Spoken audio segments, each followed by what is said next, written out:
we are flawless. Hey guys, it's your girl Janet and I'm back with another video. If you are new to my channel, welcome. If you are a regular subscriber, thank you so much for the support. In either case, make sure to hit that subscribe button down below if you haven't, and to turn on the notification bell so you will be notified every time I upload a video. So my past video was me showing you guys the results that I get in a month while using rice water, and in this video I'm just going to show you the entire process of me using the rice water and washing my hair and all of that. I got questions about what kind of rice to use and what not. Obviously organic will always be the best rice, but I personally will not buy organic rice to put in my hair because you're going to throw the rice away, so this is wasting money. So the rice that I use is this regular rice. This is the cheapest rice you can get in Guadeloupe, and to be honest, I don't think anybody eats this kind of rice because it's just so hard and big and like, and no, but this is nasty. Okay, this is not the rice that I eat. I don't eat that rice.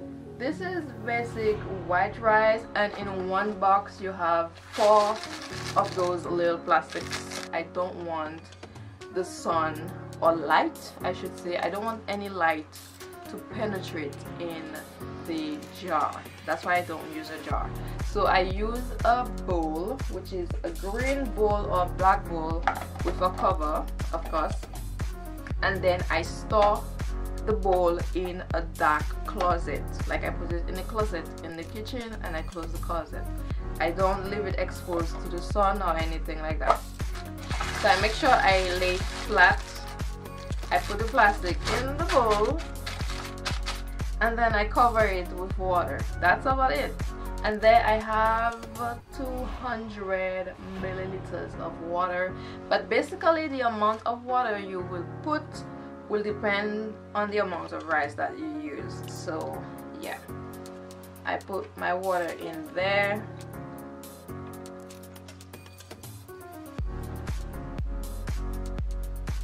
So this is what it looks like.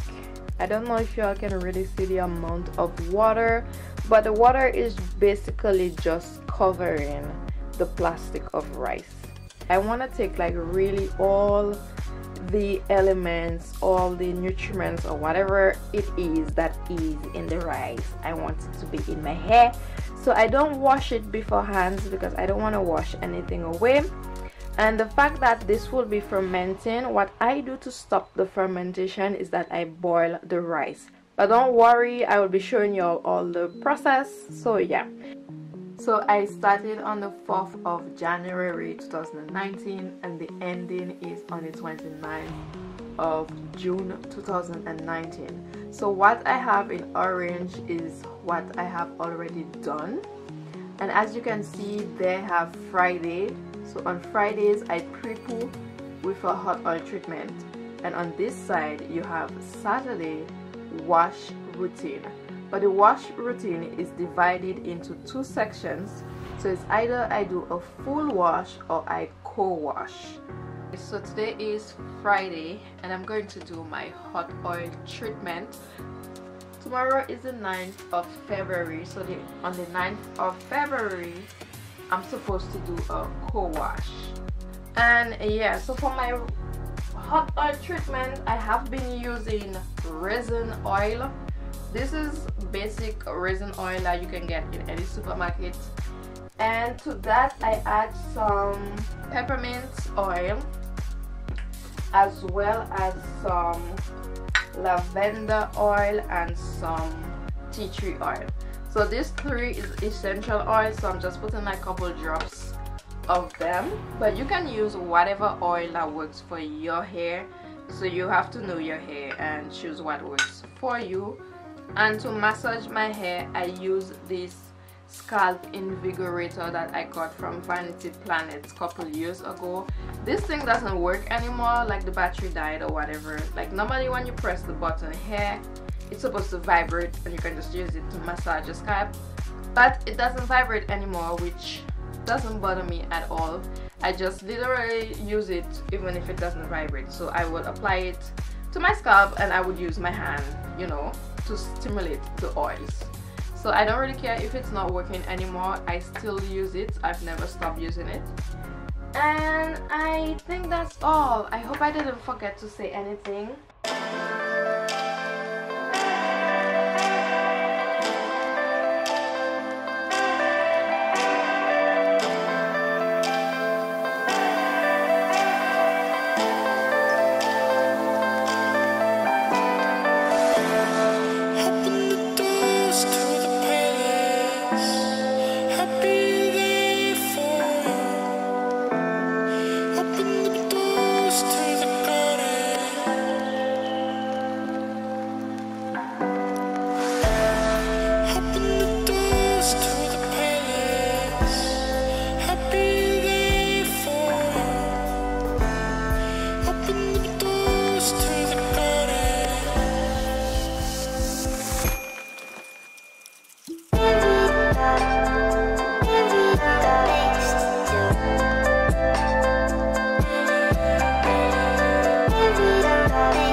I didn't put oil on my strands, I didn't put oil on my ends or anything. I started from the roots and I worked the oil all the way down.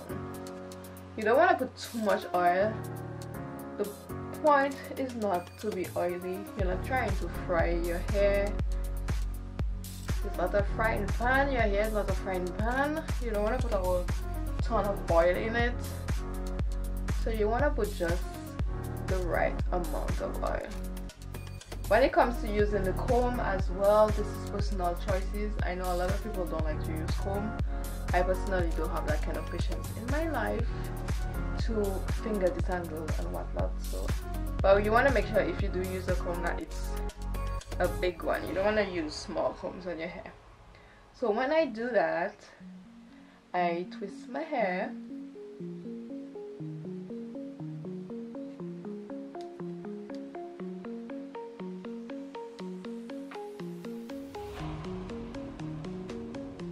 And that's about it. So I do the exact same thing all over my head.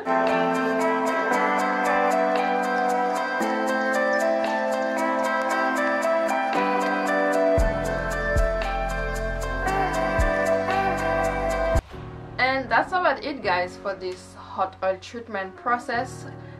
Bear in mind that the fact that you are applying heat to your scalp, it will help stimulate the oils, like it will open your follicles and whatnot and allow it to absorb the oils and the nutrients from these oils, which will eventually help you in having a healthier scalp, and the healthy scalp will promote hair growth.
the diamond in my